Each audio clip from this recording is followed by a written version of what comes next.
Hello, my name is Caleb. I'm about to demonstrate how to use the table saw safely. Table saw can't cut off your finger, but make sure you're always following the safety rules just in case something does happen. Before you do anything, make any major adjustments, make sure you unplug it and turn it off. Always have safety glasses on, always tie back any loose objects or remove them, such as jewelry, baggy shirts, or tie back your hair if you have long hair. To move the table saw around, to raise it here, you just push it and move it around. When you're done, you can see there's a button or a lever. You push, lowers it. So to make sure that you don't cut yourself, if you do cut yourself, it won't be really badly. Make sure you put the blade about from 1/16 to 1/8 above the wood. Which how you can do that is that you would lift up the guard, you take the piece of wood, you'd line it next to it, and you would take the move adjustment and you would lower it to about 1/8 above the wood instead of 1/4, just because instead of cutting a 1/14 out of your finger, you cut 1/8 out of your finger. Another thing you can do to make sure that you have it above 1/8 above your wood is we have this here, which once you lock down here, when it's above this, should be about 1/8 or a little bit bigger than the wood is. Alright, so to cross cut your board, you would use a miter gauge, which is off down to your right. To make sure, before you use the miter gauge, make sure you have it squared up. You square it up, and you take the flat end, line it up with the miter gauge, and you take the fence and you push it up against it. Like this. You have it like this. If it's off a little bit, you twist the red knob here, and you can adjust it to however you want it. You turn it, but when you're cross cutting and you want it straight, make sure you use the straight edge to make sure it's straight so that you don't have to recut it. When you're cutting pieces of wood that you want to have both sides cut off, you would rip it off to your left first, and when you're done, you'd move it off to your right. But before you can do anything, you have to come over here. Before you cross cut or cut anything, you have to first turn on the switch here. When you turn it on, it should be green and flashing red. Flashing red means it's waiting and being. You have to be patient until it turns on. When it's done, you can then turn on the machine, which you pull this lever up. But before you can do that, sometimes if it will flash red non-stop on both of them, it means there's a power problem. Or if it's bright red, it means both of them are staying bright red. It means the brake isn't closed or brake isn't tight enough. So when you're cross cutting, you turn it on, first lever up. Make sure you don't have your fingers near the blade, just in case you cut, just in case. But you push back the wood on the miter gauge, and you slowly push through with while pushing the miter gauge.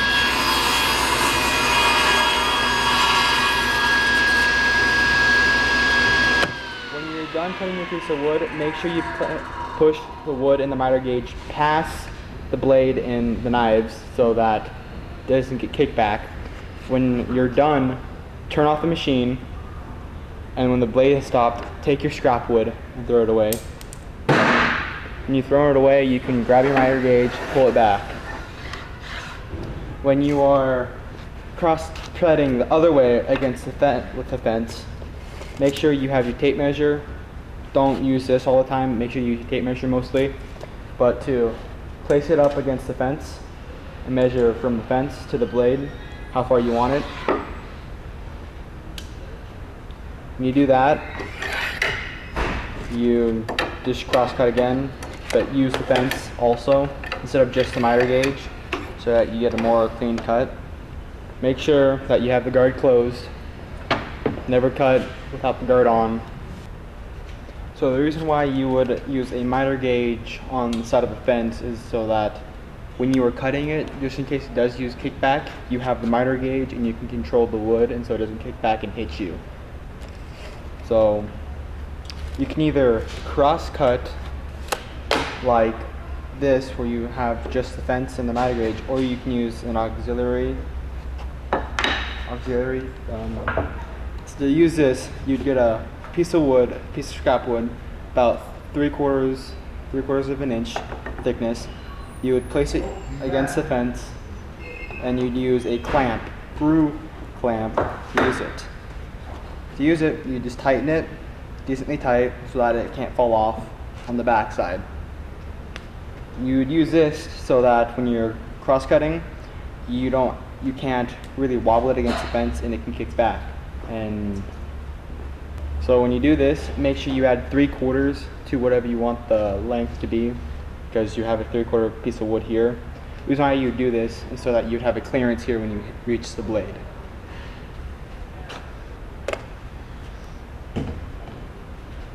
Alright, do it again. You turn on the switch and you pull the lever. When you're doing it, make sure you still have control of the wood and you push. Not fast, but not slow.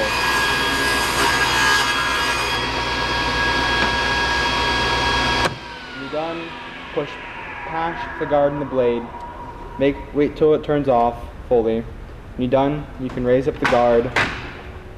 Or if you don't need to raise up the guard, grab your scrap wood and throw it away. When you do it, you can pull back your wood and the miter gauge.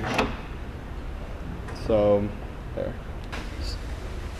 So when you are ripping a piece of wood, measure the width of the board, and then once you're done, you place it up to the side, and then you would take the fence and you lift up the guard, and you would measure what you want the length to be with your tape measure, so that you always get a nice cut that you don't have to go back several times, because you are always measuring with your tape measure and not with measuring tape on the table saw. When you're done measuring it on the table saw, make sure you push down this red handle, clamp it, make sure the fence doesn't move, and pull the guard down. When ripping, if it's less than 6 inches, make sure that you have a push stick handy at all times. Sometimes 2 push sticks. So again, you would turn on the switch here and pull the lever. When doing so, never let your hands come closer than 3 inches to the blade. When you get it to about here, grab a push stick and continue to push it.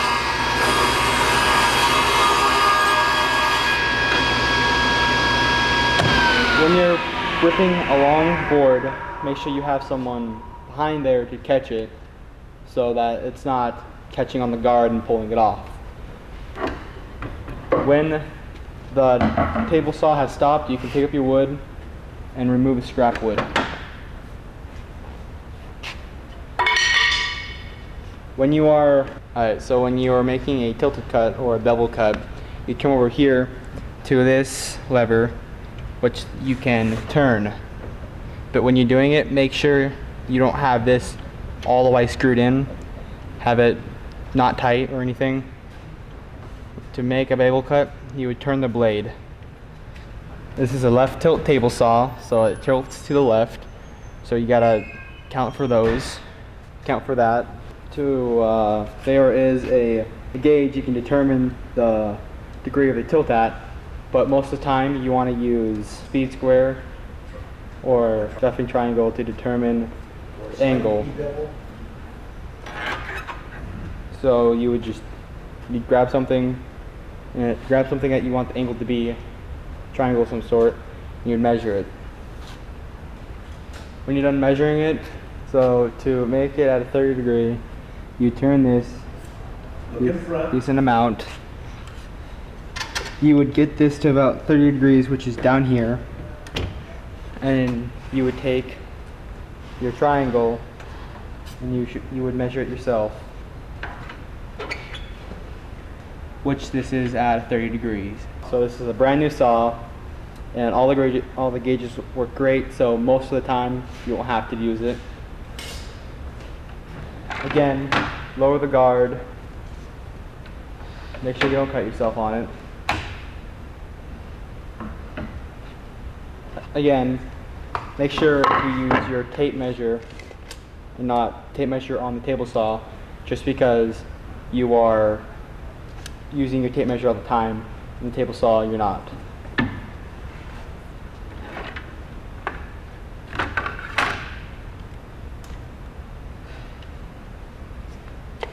I'm just going to put a bevel on the edge of the board just to show you and demonstrate how it works. Usually you want to have the clean side of the board facing the fence so that the outside, the rough edge, gets cut and it becomes a clean cut. So again, you turn it on, make sure you have a push stick or a push block next to you. So again, you turn it on,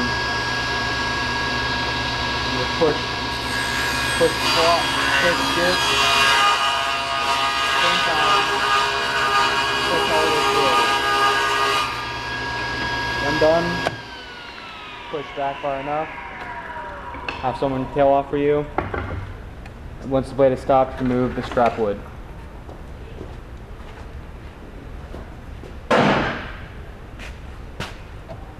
Yes, when you're done, make sure you always put the blade back to 0 degrees so that other people don't have to.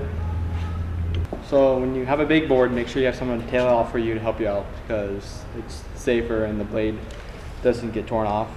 When you're doing it, make sure you measure your board, find the width of the board that you want it to. Make sure that you always have the clean edge against the fence so you get a cleaner cut. Again, you always use your tape measure, the width of the cut. So when cutting, make sure you lower the guard at all times. Turn on the switch. You have to wait a few seconds. Also, every time you cut a new piece of board, it's a different length, a different thickness. So always make sure that it's about an eighth above the wood.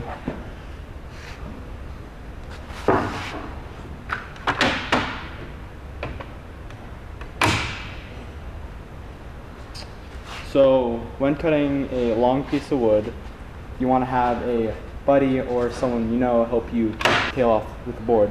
And tailing off, make sure to never pull the board or push on it. Just be there to support it and gently hold it. So you turn on the saw, have the rough edge facing outward so that you get a clean cut. By starting, hold the wood down, spin to the fence, and start pushing it.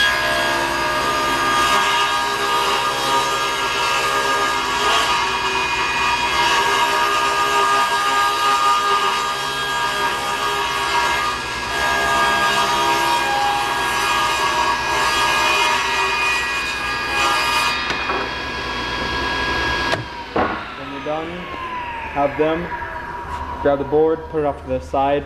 When the blade stopped, pull out the scrap wood,